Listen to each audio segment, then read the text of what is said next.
Next, I want to talk about the problem of reporting on interest rate risk. Reporting on risk to either senior management or regulators is a much bigger challenge than you might imagine at first.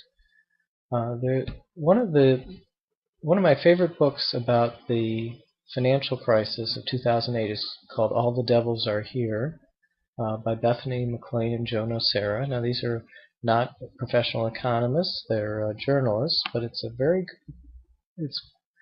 good in a couple ways, one of which is that it doesn't just look at what happened in 2008 or even in the later stages of the housing bubble, but it really goes back into the history a lot more. So I think it's valuable for that. What I want to talk about today is its opening anecdote has the head of Merrill Lynch calling in a risk manager. Now this is, in the case, it's credit risk, it's not interest rate risk. And the CEO of Merrill Lynch just is completely surprised at the extent of his company's exposure to credit risk, because it just wasn't regularly reported in a nice, clean, clear way.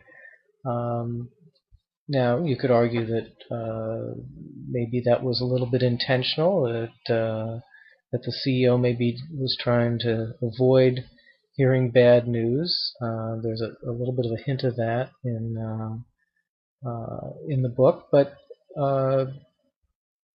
generally speaking, this is a problem of reporting interest rate risk. And in fact, there's another book which I want to show you, which I recommend to lots of people. I don't think this has exactly become a world-beating bestseller, but it's called The Plight of the Fortune Tellers, Why We Need to Manage Financial Risk Differently. It's by someone named Riccardo Ribanato, who was a chief risk officer for, I think, a Scottish or British bank, I forget which. Anyway, it's an eloquent and lengthy depiction of the problem of communicating a financial risk position to an executive, and of course this would also apply to the problem of conveying a risk position to a regulator. So let me talk about one of the most common reporting mechanisms, which is called VAR, or value at risk. And as Ribanato points out, and as several of others have pointed out, this is an interesting measure. It's easily calculated, but it may cause more harm than good. The idea, okay, so it's a model-based reporting mechanism. That is, you have to, as I illustrated in a couple of videos, create these interest rate processes and simulate the value of securities with those processes. So in this case, you would simulate the value of your entire portfolio using these interest rate processes, and in some sense, you would take let's say the middle 99% of the processes, middle in terms of the value of your portfolio that it produces. So I'll sketch this as if we had a normal distribution of possible values of your portfolio. So imagine you simulate thousands of scenarios using your interest rate process. In each scenario, you calculate what the value of your portfolio is, and let's say that the maximum the value at, so if we're at the middle 99%, then there's sort of we're at the 99.5th percentile positive, and we're at the 0.5 percentile negative, then this borderline, let's say the value of your portfolio at this percentile, this is very high. So let's say your portfolio is worth 10 billion because it does really well. Then maybe on average it's worth only 3 billion, but in this super great scenario, 10. Then here it might be worth, let's say, negative 1.5. And so that would become, so I think one way to think about this is you could report that 1.5 billion as the value at risk. Or if you're comparing it to if you think it's worth sort of 3 billion now, then you might want to report that as 4.5 billion at risk. That is sort of the most you could lose relative to where it is now is 4.5 billion. Or you could say the worst off you could be is negative 1.5 billion. And that's the way we typically report it. So the worst thing that will happen in 1% scenarios is this. But that's actually a misstatement.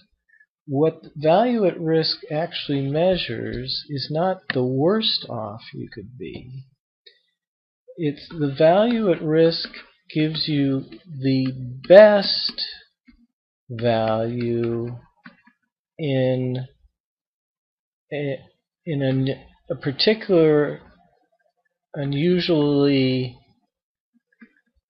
bad scenario.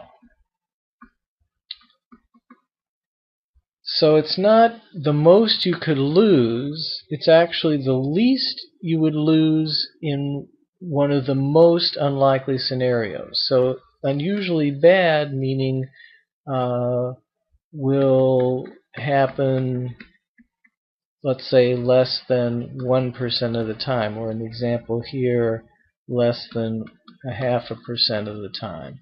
So but in particular, what value at risk does not tell you is what happens as you slip a little further away. What happens if you're down into the 0.2 percentile? Maybe we lose 20 billion in that scenario. But that doesn't get reported to management under this value at risk. And so mentally, with the term value at risk, you think, oh, good, we couldn't lose more than $1.5 billion. And yet if you move a little bit further along the distribution, whoops, you could easily lose $20 billion. And that's not reported, that's not communicated. So that's one of the problems with using value at risk as a measure of risk. It isn't the maximum at risk, it's kind of the minimum at risk at a particularly bad scenario. But it doesn't tell you what would happen in a slightly worse scenario. The other thing that's sort of disturbing is, I drew this as a normal curve.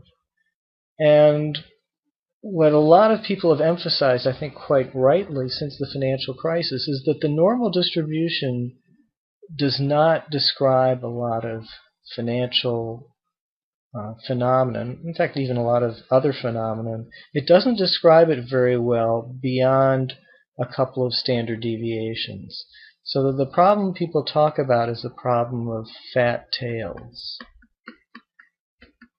So you look at a process and what you observe is kind of this part of it.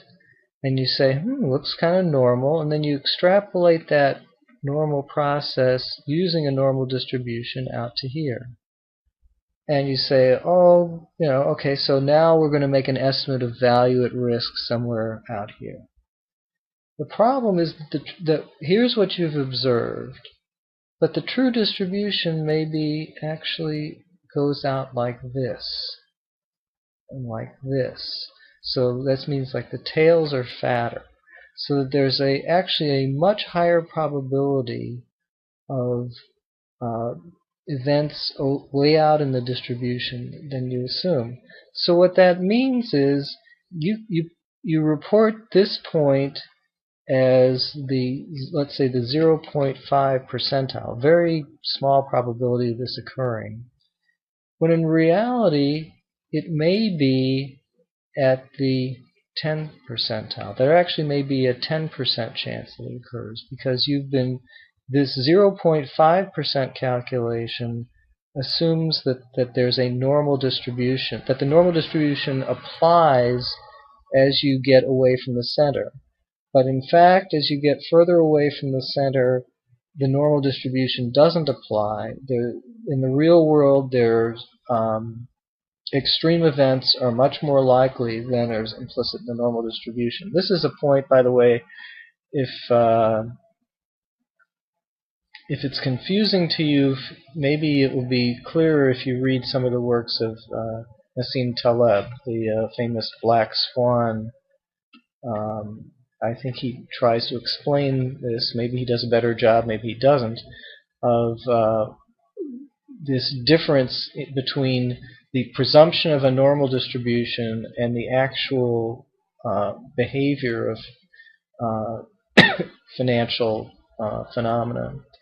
So anyway, you have this much higher probability of extreme events, which means if you really wanted to calculate value at risk at 0.5%, you might have to go way over, much further to the left, than where you think you need to be, where you thought you needed to be. And so that means you get a much more extreme, you would get a much larger loss at your 0.5% point than what you're reporting. Again, because you're underestimating the way extreme events operate, and extreme events are more likely, and that means in order to find the most unlikely extreme event, or extreme event that's this unlikely, you have to go to a much further extreme than this point. You have to go way over here somewhere, and it will then turn out to be that you get a much bigger loss at the 0.5% point. So not only are you ignoring, when you report value at risk, not only are you ignoring risks that lie outside that 0.5%, there's a good chance that you're not even reporting the 0.5% point correctly, and in fact you could, if you truly estimated the 0.5%, you would lose a lot more. Okay, so value at risk is not a cure-all for reporting risk. What I think Ribonado prefers, and what I prefer, is something that we happen to sort of fall into at Freddie Mac, which was scenario reporting. So we would report on a scenario in which there was no change in the interest rate.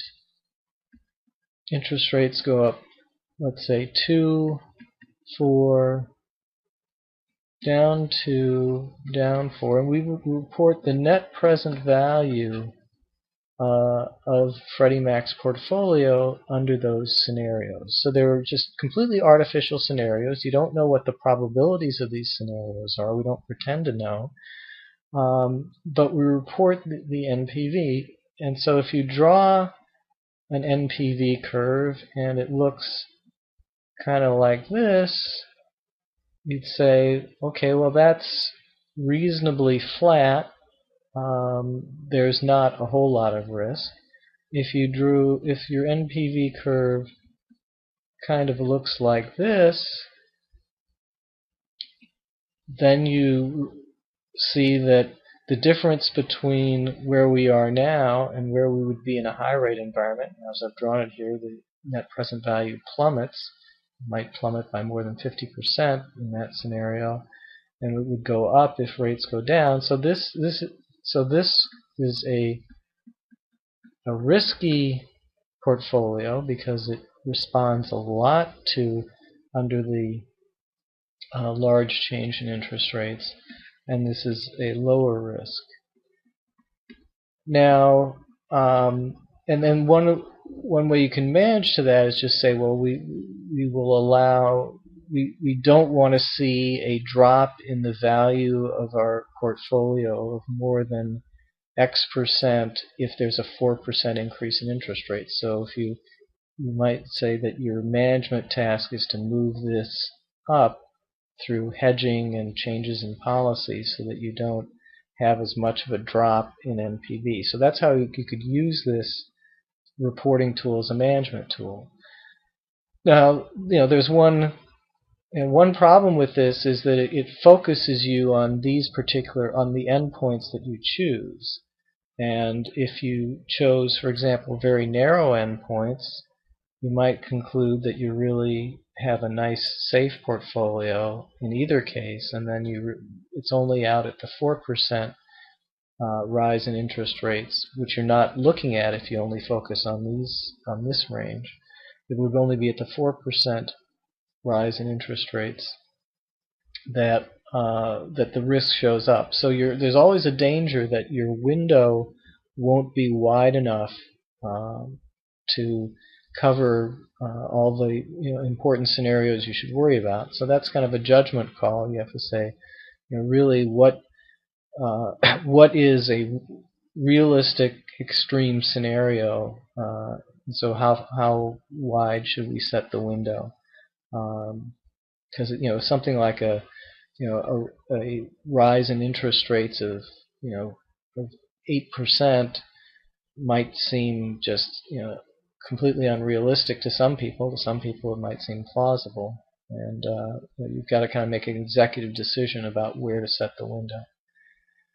So what I want you to take away from this is that reporting a risk position is quite difficult. I think the best approach is to put the problem in terms of scenarios that are easily understood, and try to look at realistic extreme scenarios, see what happens, simulate what would happen to the value of the entire firm under that scenario, and use that as a tool for managing interest rate risk.